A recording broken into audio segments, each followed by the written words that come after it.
কালি constitution sir দুটা পইণ্টতে লাগে এটা হ'ল নন ট্ৰাইবেলৰ কথা কেঞ্চেলৰ যিটো দাবী উত্থাপন কৰিছে আৰু এটা হ'ল ইৰিগেশ্যনৰ অলৰেডি 25 তাৰিখে নটিচ জাৰি কৰিছে সেইটো সন্দৰ্ভত হয় আমি আজি ইয়াত বকলীয়া টাউনতে ডেমনষ্ট্ৰেশ্যন কৰিছোঁ ডেমনষ্ট্ৰেট কৰাৰ কাৰণটো যে আমাৰ কাৰ্বি আংলঙৰ মাটি 6 শিডিউলৰ আণ্ডাৰত আছে আমাৰ ট্ৰাইবেলসকলক বচাবলৈ কাৰণে এই 6 শিডিউলটো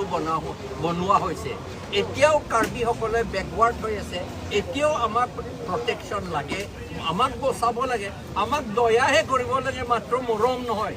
আমাক দয়াহে কৰিব লাগে আপোনালোকে যদি গাঁও ফালে গ'লে দেখিব আমাৰ কাৰ্বিসকলৰ অৱস্থা কেনেকুৱা সেইকাৰণে যিমান আমাৰ মাটি ইয়াত ইৰিগেশ্যন ডিপাৰ্টমেণ্টৰ যিটো এভিকশ্যন কৰিব বুলি আমাৰ আগৰ পৰা আমি যিমান কৰি আছিলোঁ সেইটো এভিকশ্যন কৰিব লাগে আৰু এইটো আমাৰ ট্ৰাইবসকলকে দিব লাগে মাটিটো যেতিয়া দিব লাগে নহ'লে এইটো গভৰ্ণমেণ্ট কিবা এটা প্লেন লৈ ল'ব লাগে এইটোৰ ওপৰত আমাৰ আৰু গভৰ্ণমেণ্ট প্লেন ল'লেও কিন্তু ট্ৰাইবেলসকলৰ বেনিফিটৰ কাৰণেহে প্লেনটো ল'ব লাগে আৰু এইটো এটা কথা আৰু যিটো আমি কৈছিলোঁ যে নিয়মতে 6 শিডিউলত পোৱা মতে নন ট্ৰাইবেলসকলে ইয়াত মাটি পোৱা অথৰিটি নাই পাৱাৰ নাই শক্তি নাথাকে তেওঁলোকৰ ক্ষমতা নাথাকে সেইকাৰণে দিয়া হোৱা নাই ক্ষমতা দিয়া হোৱা নাই কিয় দিয়া হোৱা নাই এইটো অলৰেডি ক'লোঁ আমাক ট্ৰাইবেলসকলক বচাবলৈ কাৰণে এই অৱস্থা যেতিয়া 1949ত যেতিয়া 6 শিডিউল বনাইছিলে সেই অৱস্থা কাৰ্বি আংলঙত এতিয়াও আছে মানুহবিলাকৰ মাট প্লাষ্টাৰ ঘৰ বেৰাবিলাক চব ভঙা তেওঁলোকৰ বিচনা নাই বিচনাৰ মাটিৰ তলত ভিজা মজিয়াত ল'ৰা ছোৱালীবিলাক শুৱে এতিয়াও আপোনালোকে তেওঁলোকৰ যিটো পাকঘৰ বুলি কয় পাকঘৰেই নহয় এইটো এক মুঠি চাউল নাপাব তাত গাঁৱত এনেকৈহে অৱস্থা সেইকাৰণে আমাক মৰম কৰি দয়া কৰি আমাৰ নন ট্ৰাইবেলসকলে আমাৰ মাটিটো এৰিব লাগে আৰু এই পট্টাটো যিবিলাক ভুলতে দিয়া হৈছে কাউন্সিলৰ পৰা সেইবিলাক কেঞ্চেল কৰিব লাগে যিমান ভুলকৈ দিছে সেইটো কেঞ্চেল কৰিব লাগে আমাৰ 6 শিডিউল মতেতো 1938 পাছত অহাবিলাকতো ক্ষমতা নাথাকে মাটি পাবলৈ বাঙালী যুৱ ছাত্ৰ ফেডাৰেশ্যনৰ দীপক দিয়ে কৈছে যে CMক উঠাই দিব পাৰে নমাই দিব পাৰে দীপক দে বাঙালী যুৱ ছাত্ৰ পৰিষদ প্ৰেচিডেণ্ট ফেডাৰেশ্যন তেওঁ যিটো ক'লে যে CM তুলিৰাম ৰংহাঙক তেওঁলোকে উঠাব পাৰে নমাব পাৰে তেওঁলোকৰ শক্তি আছে সেইটো আমি আগৰ পৰাই জানো আমি জানিছোঁ 2002 যেতিয়া কাউন্সিল ইলেকশ্যন আছিল 2022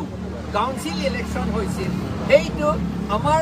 বংগসেনা আৰু বিহাৰ সেনাসকলেহে জিকিছিল এইটো আমাৰ বিজেপিয়ে জিকা নাই তেতিয়া মই কৈছিলোঁ এইটো তেওঁলোকৰ ইচ্ছামতে বংগসেনা বিহাৰ সেনাসকলৰ ইচ্ছামতে ইলেকশ্যন পাতিছিল আৰু তেওঁলোকে জিকি গ'ল জিকি যোৱাৰ পাছত তেওঁলোকৰ পাৱাৰটো পলিটিকেল পাৱাৰটো বেছি হৈ গ'ল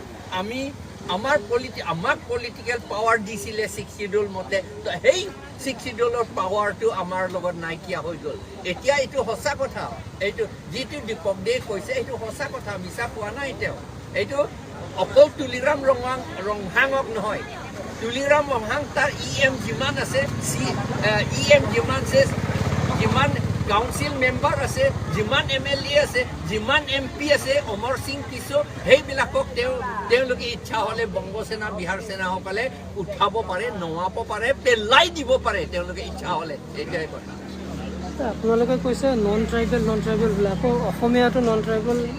আমাৰ নন ট্ৰাইবেল খিলঞ্জীয়া হৈ আছে আমি খিলঞ্জীয়া অসমীয়াসকলৰ কথাটো আমি চিন্তা কৰোঁ খিলঞ্জীয়াসকল এই নন ট্ৰাইবেল বুলি শব্দত খিলঞ্জীয়া অসমীয়াসকলৰ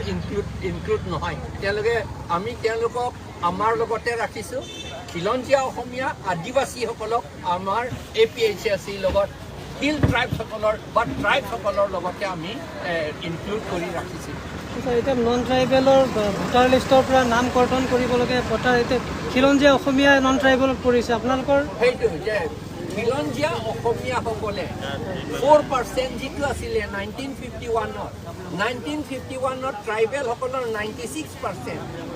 4% অসমীয়াসকলে আছিলে তাত আৰু আদিবাসী আৰু অসমীয়াসকলে খিলঞ্জীয়া অসমীয়াসকলে আছিলে। তেওঁলোকৰ ল'ৰা ছোৱালীবিলাকতো আছে নহয়, তেওঁলোকৰ ল'ৰা ছোৱালী নাতি পুতিবিলাক চব আছে। তেওঁলোকৰ কাৰণে আমি আমাৰ লগত সমানমতে আমি চাব লাগিব। আমি চাইছোঁ এইটো আপোনালোকে কৈছে কিন্তু বেনাৰত নাই সেই শব্দটোতে বেনাৰতো লিখিম। এইটো লিখাটো কেতিয়াবা নিলিখা হয়, কিন্তু সেইটো আমি লিখিছোঁ। কিছুমান মই যিমান কাগজত লিখিছোঁ সেইটো চব লিখিছোঁ মোৰ কাগজত। হ'ব, থেংক ইউ ছাৰ।